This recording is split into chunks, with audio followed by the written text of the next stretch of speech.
Honourable Member for Stormont-Dundas-South Glengarry.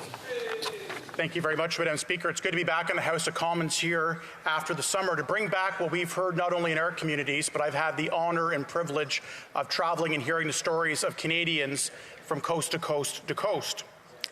Sharing those stories not just from my riding in Eastern Ontario, but from PEI, Northern Ontario, the Lower Mainland and British Columbia.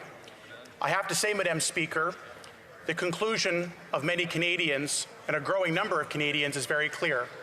After 8 years of this Liberal and NDP coalition, Canadians are hurting. They are struggling financially. And some of the stats that have been coming out have proven exactly that. Nearly half of Canadian families are living paycheck to paycheck because they can't afford to make ends meet. The cost of living is at a 40-year high. Grocery bills for the average family are expected to go up over $1,000 per year this year alone. We have a carbon tax that is not an environmental plan, it is a tax plan because emissions are going up. We have a government with a coalition partner in the NDP that are cancelling clean energy projects. Tidal Energy in Nova Scotia walked away a clean energy project. Numerous projects, hydroelectric in Quebec, are cancelled that were lower emissions. And instead, we have this group of MPs going and saying not only we need a carbon tax, it needs to be increased, that when it's all said and done in the coming years, will add 61 cents a litre to the price of fuel in this country. That's 41 cents in the first carbon tax. There's a second carbon tax coming on top of that of 17 cents. And of course, in typical Liberal and NDP fashion, they tax the tax. So when all is said and done, in the coming years, it's going to get worse at the pumps. It is going to get worse to heat their homes, and the cost of living will be going up because of these increased costs and carbon taxes.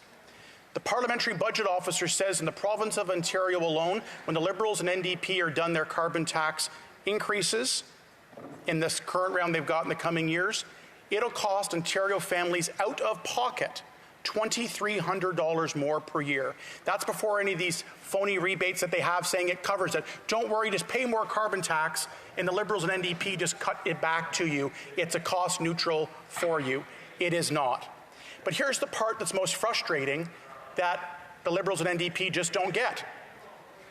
Farmers, truckers, and businesses get zero rebates in the first place, and they are passing that along to consumers. Madam Speaker, through you, what our Conservative plan is common sense. We are going to axe the carbon tax. We are going to focus on technology, not taxes. Canadians are hurting. They're struggling to pay the bills. We are seeing grocery bills stubbornly increase because Liberal and NDP MPs keep taxing our farmers, our truckers, and our stores more. When will the Liberal and NDP coalition get what I know they've been hearing in every part of this country? Why won't they just scrap? Why won't they just axe the tax?